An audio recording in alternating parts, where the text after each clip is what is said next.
Kannon, looking ragged and feeling weird. I just got out of surgery not that long ago, and they're like, hey, you want to do the interview? And I'm like, of course I do. But we missed it last week, so I was excited to have Mass Wolf on Zoom from Australia, asking your fan questions. You can always get those to us at Kannon Radio on social. Spell Kannon with a K. We shout out the good ones every week. And tonight, the man behind Astronaut in the Ocean, Mass Wolf on OHP Uncut. Let's go. The OHP Uncut Podcast with Kannon. So how are you, man? I'm good. I'm being creative. Released the new single. So finally, after like 8 months, well, for me, after like 3 years, I get to focus on other things besides Astro. Yeah. which is good. But yeah, just being creative and focusing on the album now, really. Hopefully you don't have to wait like another like 2 or 3 years before that shit becomes a hit. I bet it's insane. Like, how can a song be around that long and take that long to catch on? Like, how does that happen?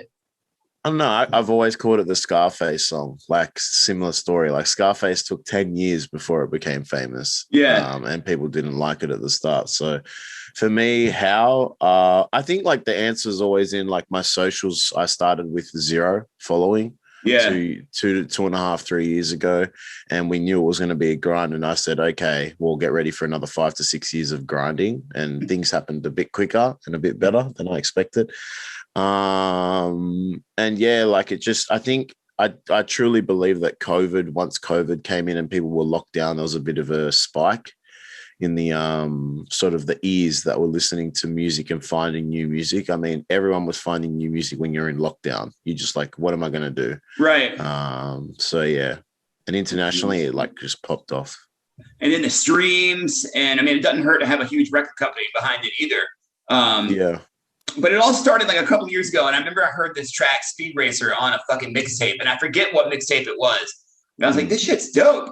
And that was sort of like your like warning shot to the world. Like, here I am, here I come. And it like talked about how much drive you have. Yeah.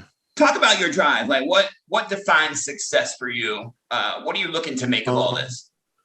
I think what defines success is not giving up.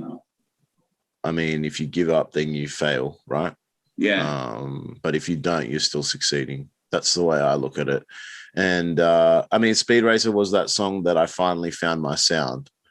Like you can tell, like this guy is happy with what he put out, and the song had structure and there was meaning behind it.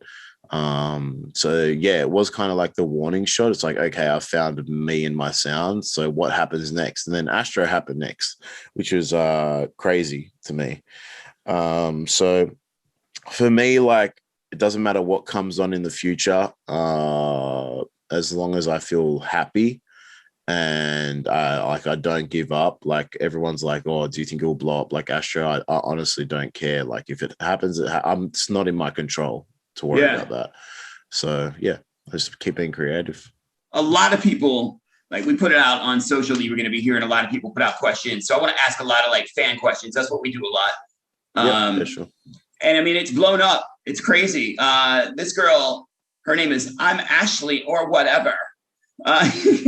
She said, I've been following you since the beginning. I'd love to know when his passion for music started and who his biggest influences are. Tell me about that. Started for me at about 13, 14. I'm now 30, so I've been doing it for about 15 years solid, let's say. And basically, for me, I started with a bit of like writing like poems and stuff. It was weird, like just writing. I was never like writing to beats straight away.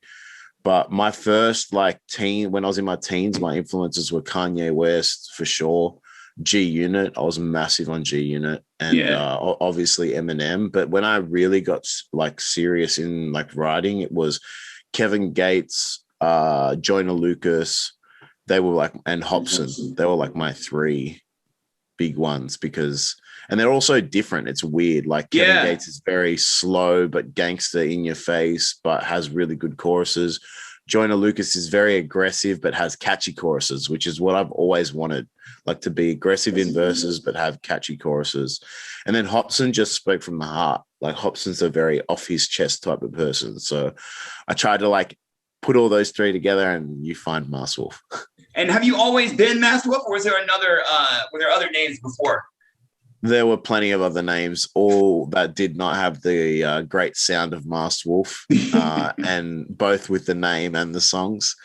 And I think everyone goes through like phases of, I'm going to change. It's kind of like a start fresh moment. It's kind of like you go for your first run in 3 months after you've been walking. You know what I mean? You just like, I need a change. So that's what it's kind of like in music. I think I went through 3 or 4, but when I was really serious, I'm like, I have to have a more serious name. And that's when I decided Masked Wolf. What do you want to reveal what some of the other ones were? Because now I'm super curious. I definitely don't. Yeah, I had a feeling you might say that. Emma J hit us up a bunch of times, and she said, what's the greatest piece of advice you've ever been given outside the music industry? And then what's the greatest inside the music industry?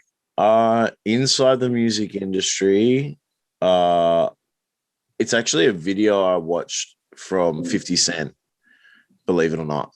And I know it's like not advice specifically given to me, but I was always watching like stuff like interviews and that. Right. And he's just like, man, I put out this $100,000 video. The song is great. It's doing well. And there's still hate. And let me tell you, like, there's always going to be hate around. And when that like finally clicked with me, that no matter how good something is, like Driver's License by Olivia Rodrigo, there's some person that's written a hateful comment, this is garbage or whatever, just to write that. Yeah. And once that clicked for me, I was like, that's when I started just making music about what I wanted to like make about, like what I wanted to speak about. And I didn't care about like the outside criticism. I just made it for me. And that's when Speed Racer and everything started happening, because I was making it for me. I would say like outside of music, I know it's weird, but like my mum's been very influential to me, and she's always given me like pieces of advice that hasn't been related to music. And she always used to say, like, you always got to keep the water in the stream, which is like, you just got to keep going. You got to keep flowing, like, and that's like, she always says, no guts, no glory. That was the biggest one. No guts, no glory. And I know that's not advice, but like little sayings like that stay in your head. It was like, you either got to risk it or you can just do something you hate. Was my mentality, and I went for it. Like, I financially invested everything into music for myself, and I took the leap of faith. When you stopped trying to please everyone, because it's just not possible. It's just not possible to please everyone. And if you're always trying to please everybody, then you really please nobody, right? And then you don't please yourself, which is the main thing that you need to please. Now, obviously, you've told your mom how much she means to you. Have you ever met 50 Cent and told him what he meant to you? No, I don't know if I'll ever meet him, but who knows? If I did, I'd most surely be like, I wouldn't be able to talk. You'd be totally starstruck? Yeah, I think there's like, I would never usually get starstruck, but I think the two people I get starstruck by is him and Eminem, for sure. Candace Sober, 2 questions. Question 1, are you single? Question 2, if not, do you want to be? I'm not single. So there was no third option about if you are not single, do you also want to be single? But you're in a happy relationship.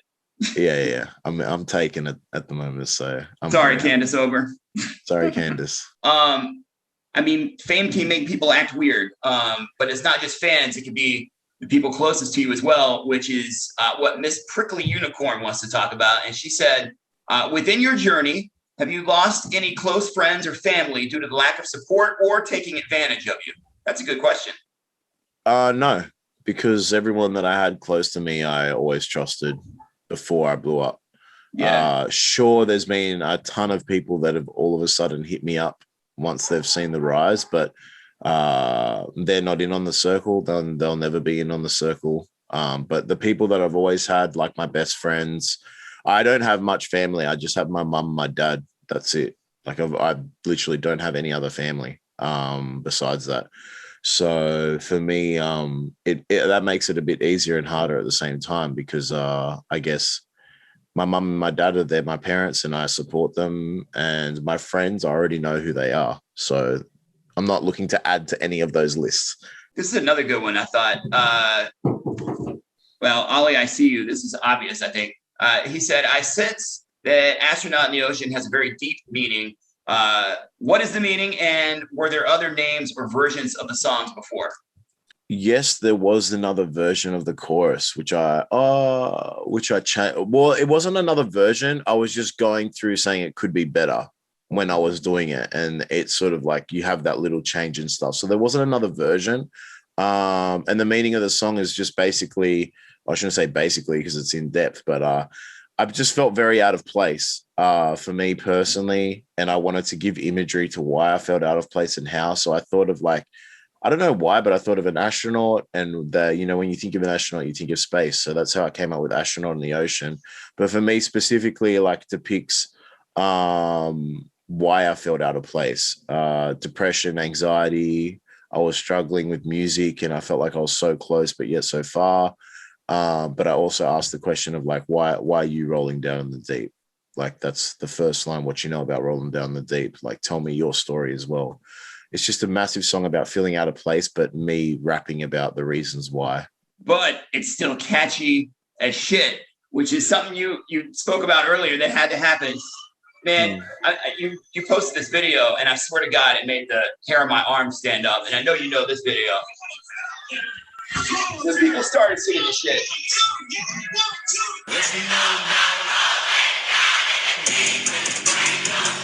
Yeah, it's nuts.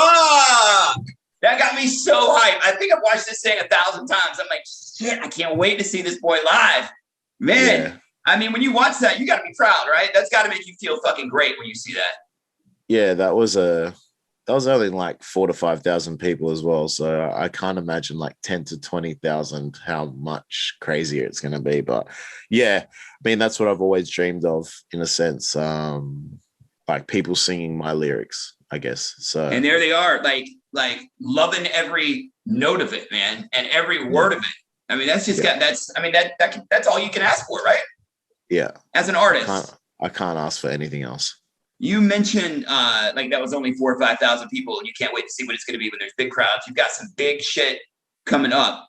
Some of the festivals I've seen, like Music Midtown in Atlanta, where I live, I'm hyped to see you there. What are some of the other festivals? I don't know if I can say it, but let's just say there's some in Europe. There's others in America as well that have been confirmed, but just because of COVID, we can't like release a lot yet. Yeah. But obviously America will be my first stint, and I'm still performing in Australia as well. So tell me about the new single, and we can play that as well. What's that called? Gravity Gladden. Gravity Gladden was like my ode to Astro. It was like I'm now in space, just chilling out where I want to be. And there's not like a lot of meaning. Like there are lyrics that are sort of related to like things about me. Like the first line, I don't got time for this bullshit, is like similar wavelength of Astro, like saying just like please don't waste my time like I did in Astro. But Gravity Gladden was kind of like a fun song with just absolutely slaps in your face if you were to play it in the car or wherever. And it's just saying I found who I am now, and I'm in the spot where I want to be, and hear my rap. This is me actually proper rapping for 3 verses or whatever. Thank you for hanging out and waiting and all that bullshit and rescheduling. I appreciate it, man. Oh, good. I was like, open house party. I was like, have I just not seen this before? Yeah. In my thing, but it's all good. That's what you saw it, last week. Yeah. Well, thanks, man. I hope you enjoyed yourself, man. The response has been really good for you, man. So thank you. Cheers. The OHP Uncut Podcast with Kannon.